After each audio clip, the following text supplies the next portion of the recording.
The Dershow. Obviously, Israel's enemies are saying that this is aggressive war.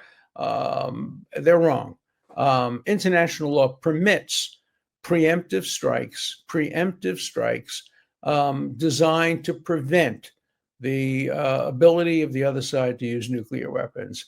In a United Nations report about preemption and prevention, I write about it in my book, it's quoted, they make an exception. They generally are against preventive war because, anybody can justify anything preventively. Hitler claimed he was going into Poland preventively. It was total nonsense, but he said it. Japan said they had attacked Pearl Harbor preventively. Nonsense, but they said it. But the United Nations report says if it's preemption and if it's nuclear, then it's permissible under international law. Not that international law much matters. As Dean Acheson once said, no country has ever made a decision to defend itself or to give up defense based on international law. The law doesn't determine existential decisions about whether a country survives or doesn't survive. But it's nice to have international law on your side. I think also morality and diplomacy supports what Israel did. There are two kinds of errors you can make. You can make a false negative error. You can say, oh my God, nothing's going to happen. It happens. Israel made a terrible false negative error on October 7th.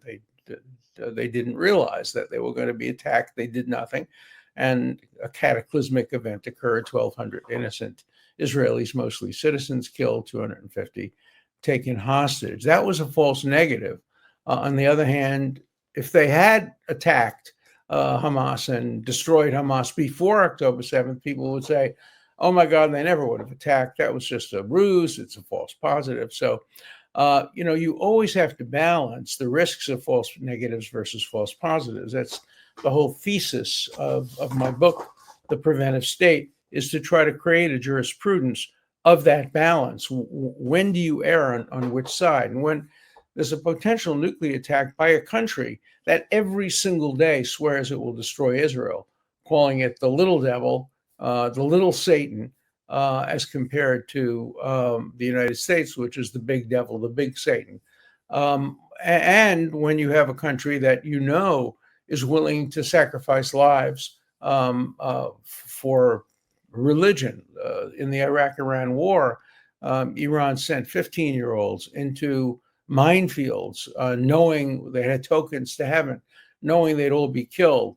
And when you have a country like that, which regards the role of the shaheed, the martyr, as the highest role anybody could ever play, you cannot afford, even if there's a 5% chance that Iran will develop a nuclear arsenal. Here, the chances were much higher. And I suspect by the end of this war, Israel will have recovered material and information from computers and from army bases that will demonstrate that Iran was A, on the verge of developing a nuclear arsenal, and B, was contemplating the possibility of using it against civilian targets. We know they use civilian targets because they're using them now. They're going after Haifa and Tel Aviv, and they're attacking civilian targets. And we know that the former president of Iran infamously called Israel a one-bomb state, saying all we have to do is get one atomic bomb throw.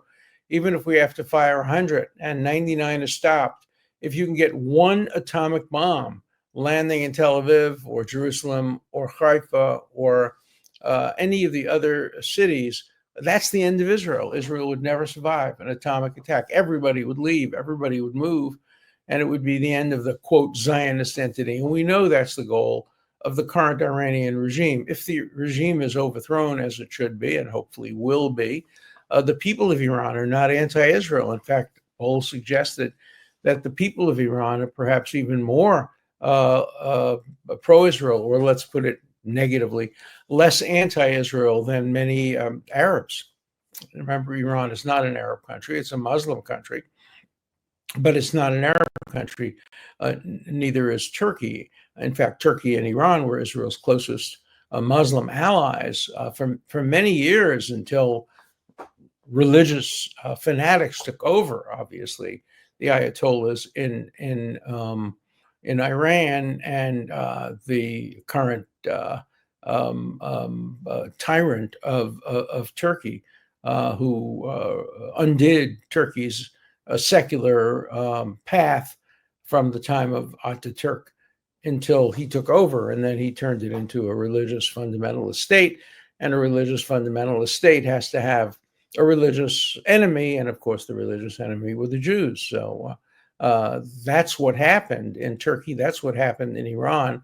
The people of Turkey, the people of Iran are not particularly anti-Israel. And so if their leadership were to change, I think over years they will change, the possibility of peace between Iran, Turkey, and Israel increase. Also, everybody is looking for the prospect of the possibility of extending the Abraham Accords to the Saudis and to other Arab states which are currently at peace with Israel, but not in a diplomatic relationship with Israel.